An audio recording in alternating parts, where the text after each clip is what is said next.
Assalamu alaikum wa rahmatullahi wa barakatuhu. Barkanmu da sake saduwa da ku a cikin cigaban littafin mai suna ɗaurin ɓoye.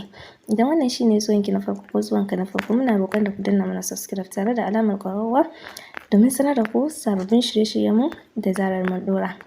Ɗaurin ɓoye na Safiya Abdullahi Hukuma. Karfe 1 ta fito daga labirarin da ke cikin makarantar don ta ƙarasa masallaci ta yi sallah. Tattaunawa suke yi da sauran ɗalibai 'yan uwanta kan lacca ɗin da suka gama yi. Ƙoƙarinta da yadda kanta ke ja ya sa yawan ɗalibai ke maƙale mata saboda ta sake ganar da su abin da ba su fahimta ba. Ta kammala alwala tana gab da shiga masallacin wayarta ta yi ƙara. Dakatawa ta yi ta ciro tana duban mai kira Gwaggo Asabe ce. Take kiranta ƙanwa ga mahaifiyarta, mace ɗaya tak da ko a baya ta yi ƙoƙari wajen ganin ta taimaki rayuwarta. Tana ɗaya daga cikin jerin jama'ar da ba za ta mance da su ba cikin rayuwarta. Gefe ta samu ta jingina da wata bishiyar da ke wajen bayan ta katse kiran ta kira ta da kanta don kada ta cinye mata kuɗi. Gaisawa suka yi bayan 'yan tambaye-tambayen lafiyar juna da suka biyo baya. Ta ce da ita, Indo hala baki san malam bai da lafiya ba ko?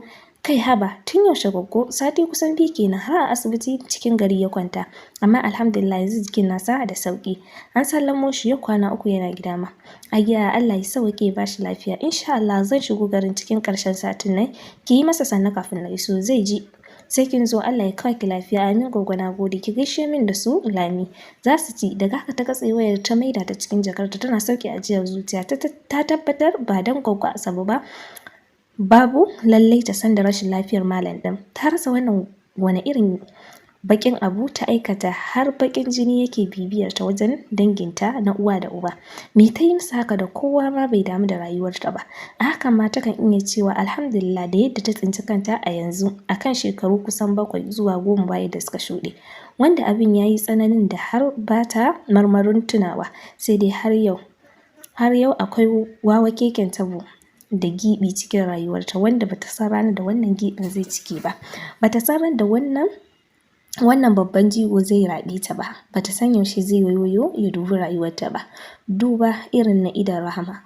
Ba kamar yadda sauran 'ya'ya ke samu daga wajen uwayensu ba. Da wannan tunanin ta ƙarasa cikin masallaci ta tada sallah. Cikin nutsuwa ya kammala sanya maɓallin t-shirt ɗinsa wanda kuɗinta ya kama naira 2000. Ita da wandon jins da ke jikinsa. Har ya ɗauki turare zai fesa sai ya tuna mai da shi ya yi wajensa. Ya sake miƙa hannu ya ɗauko wani daban wanda kallo ɗaya zaka masa ka ƙiyasta kuɗinsa ba zai wuce naira 1000 guda ba. Idan ya yi wuta ya fesa a jikinsa. Duk da ƙarancin kuɗin turaren kuma bai cikin jinsin irin turarukan da ke mu'amala da su, amma hakan bai hana shi jin daɗin kamshinsa ba saboda turare ne mai sanyi da kwantar da hankali. Gaban madubi ya ƙarasa yana duban kansa sai murmushi ya suɓuce wa fuskarsa. Duk da arhar kayan amma sun masa kyau. Gwanjo ya faɗa yana shafa gaban rigar da ke jikin nasa zuwa saman cikinsa. Yana tunanin can wani lokaci ɗaya da ya shuɗe, wani zamani da ya yi tafiyar ruwa da dukkan farin cikin rayuwarsu, wani ƙarni wanda ba su taɓa tsammanin za ya wuce babinsa ya shafe kamar bai taɓa wanzuwa ba cikin littafin ƙaddararsu ba. Tunani ya saka ya zarce da sake gyara sumar shi da ta yi matuƙar yi masa kyau. Kafin ya kai ga ajiye kuɗin hannunsa aka turo ƙofar ɗakin haɗe da sallama. Mahmud ne ya shigo, idanunsa na kan Khalifa. Daga ganin tambayoyi ne fal cikin ƙwaƙwalwarsa wanda tun kafin ya zauna ya jeho masa ɗaya. Me hakan ne malam? Ban fahimce ka ba. Juyawa yana ci gaba da gyara kansa kafin ya bashi amsa. Na zaci shiga ta kawai ta isa ta baka amsar abin da yake faruwa ko? Wai har yau baka haƙura ba? Baka kuma daina ba? Ajiye kum ɗin yayi. Ya tako kusa da Mahmud ɗin ya ɗauki ƙaramin bibo ɗin da ke ajiye kusa da shi. Ya buɗe bayan ta ya soma ƙoƙarin sanya mata layi. Na sake haɗuwa da wata kuma na fuskanci kamar wannan karan ina tare da nasara. Dariya sosai Mahmud ɗin ya bushe da ita har da kwantawa akan gadon bayansa saman gadon Khalifa. Sam dariyar Mahmud ɗin bata dame shi ba sai ma yunkurin kunna wayar da yake bayan ya kashe nashi tsadaddu guda 3 ya jefa cikin wata 'yar kyakkyawar jaka da ke nuna alamar da ita zai fita. Me yasa kake wahalar da kanka ne babu gaira babu dalili Maiman? Ka saki kuɗi kawai ka auri duk kalan matar da kake so. Kada fa jinsin ka bace ba 'yar ƙasar ka ba kowa ya sani cewa matan yanzu kuɗi kawai suke so, mai kuɗi suke nema. Ko da bai da hali, ko da bai cancanta ba, ko da ba saurayi bane, ko da ba kyakkyawa bane, ko da jahili ne. To bare kai da babu abin da Allah bai baka ba. Muhammad Khalifa, ka ajiye wannan game ɗin a gefe ka fuskanci rayuwa, ba irin matan da kake ta sacin a yanzu ba. Ba ka ganin duk inda ka soma farauta daga ƙarshe sai ka gano signal ɗin? Hannu ya sa ya ɗauki jakar shi ɗin. Tamkar ba da shi Mahmud ke magana ba, ya doshi ƙofar fita ba tare da ya ce mishi cikanka ba. Hakan ya sanya shi miƙewa da ɗan tsallensa ya biyo bayan sai dai bai sake biyo ta kan wancan maganar ba, ya sauya topic ɗin. Ya san ko ya ci gaba ma ba amsa zai samu daga gun Khalifa ba. Ka raka ni mu shiga ta gidan Annie, daga nan ni sai in nufi inda na nufa. Idan ka fito daga wajen ta ka kwashe su Jibrin duka ku wuce kamfani, na tadda ku a can. Ni da mota ɗaya zan fita, bana buƙatar gayya, ya faɗa yana gaba yana ci gaba da duba lambar sabuwar budurwar tashi don ya sanar mata tahowar shi. Yana fita duka suka taso inda yake, da hannu ya tsaye da su kafin ya ɗaga kai ya dube su. Mota ɗaya ta ishe ni da direba. Za ku jira Muhammad tare za ku fita, zan taho daga baya. Kai suka jinjina suna janyewa yayin da ya buɗe motar da kanshi ya shiga gidan baya. Direban mota ya shiga ya tada shi suka bar harabar makeken gidan. Layuka biyu suka rage kafin ya karasa layin gidan nasu, ya bashi umarnin ya sauke shi ya kuma jira shi a nan. Ba musu ya tsaya kamar yadda ya umarce shi, ya buɗe ya fita. Sannan hankali yake takawa, shi kansa yana jin daɗin takawar da yake saboda ko banza ya motsa gabansa. Ba kamar baya ba da mota ita ta zame masa ƙafafunsa. Saukin abin ɗaya bai da lalaci, duk safiyar duniya sai ya shiga ɗakin da ke ɓangarensa wanda ke cike da na'urori na motsa jiki da ƙara lafiya. Flashin ya yi bugu biyu ya katse, shi kanshi sai da dariya ta wuce masa. Shi Oniya Khalifa, yau wai kai ne da yin flashin. Allahu Akbar, ya furta a zuciyarsa yana sakin murmushi game da rankwashin tsakiyar kansa. Fitowar ita ya sa ya mai da hankalinsa ga ƙofar gidan. Ta yi kwalliya sosai cikin atamfa ta sani da zuwa.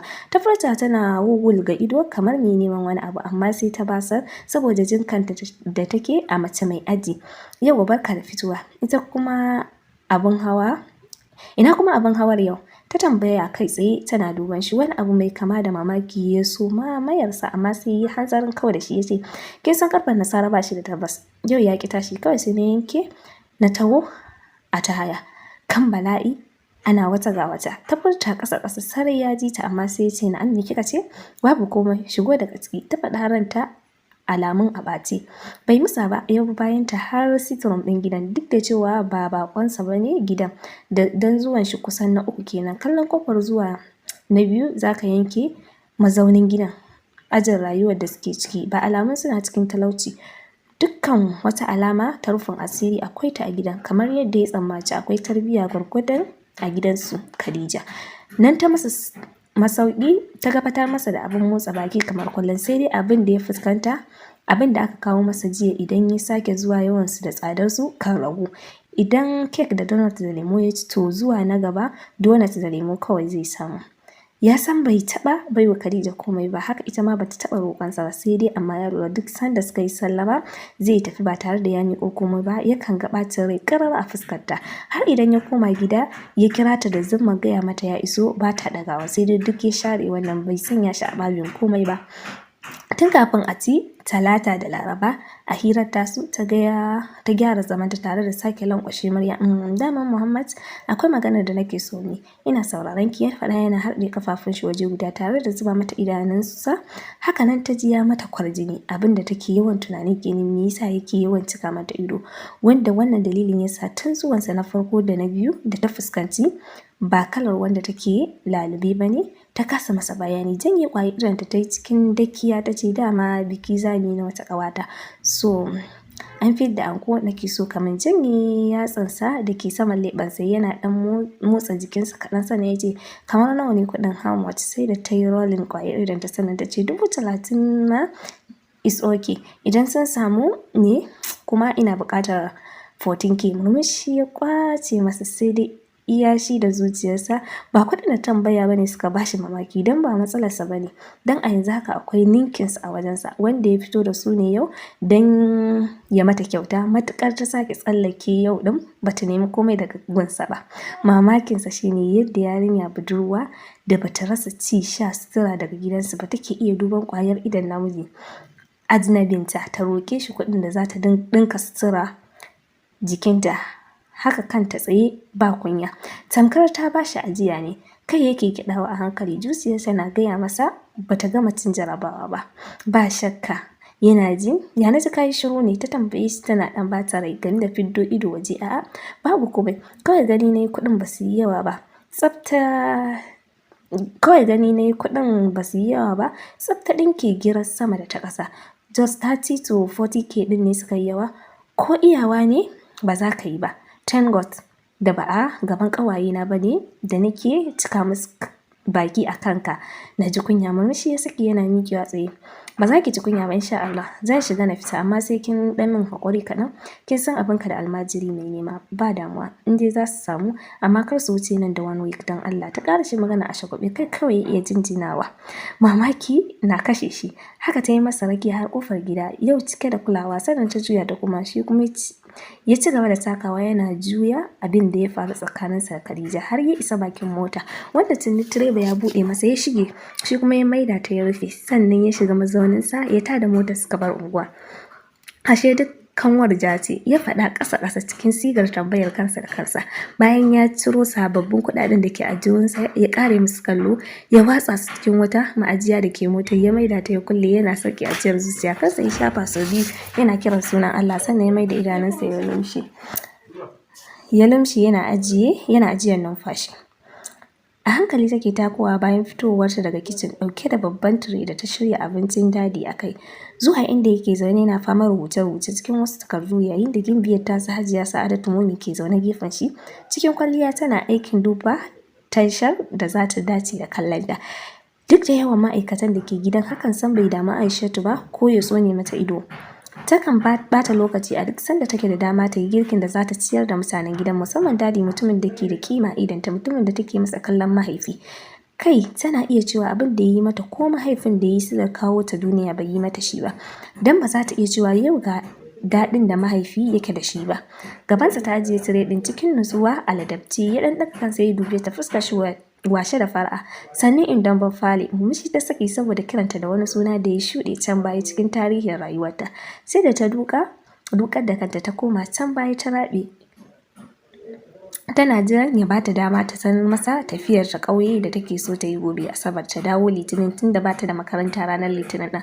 Asma'u ce ta fito daga ɗaki sanye da dogon wando da riga 'yar ƙarama mai gajeren hannu, sai dai ta ɗora top wadda ta kai har ƙasan gwiwarta, kunnen ta sanye da earpiece kamar yadda yake kusan al'adar ta kenan ko da yaushe. Kanta babu ɗan kwali sai yalwataccen gashin ta mai tsawo da ke fake cikin ribos. A shagwabance ta ƙaraso gaban iyayen nata ta zube a gaban dadi. Dadi, tun shekaran jiya ka dawo har yau zuwa fa ban ga alƙawari na ba. Ba ke kaɗai ba, ni ma shiru nake ji har yau ba a ce min komai ba. Safina ma ta yi waya tana jiran, amma duk dadi ka mana shiru, in ji Mummy. Sa'ada ta faɗa tana ci gaba da sauya tasha. Takardu ya tattara gefe ɗaya, kana daga bisani ya cire gilashin idanunsa yana murmushi. Kowa sai da ya min korafin sakonsa shiru. Aisha ce har yanzu ban ji ta faɗi komai ba. Murmushi Aisha ta yi tana sadakanta ƙasa ita awa. Wanne sako ma ta baiwa dadi? Iya alfarmar da yi wa rayuwarta kaɗai ta ishe ta har abada. Ta gefen Asma'u ko fuska ta kwaɓe tana ɗan ɓata rai. Ta tsani dadi ya dinga haɗa yarinyar da su sam, tana ganin bata cancanci jerawa da su ba, yayin da Hajiya Sa'adatu ta ɗan taɗi baki game da ɗauke kai a fakaice, wanda ba kowa bane zai kula da hakan. Bai sake cewa kuma bai kira waya ya bayar da umarni. Cikin mintuna biyu da ɗaya daga cikin amintattun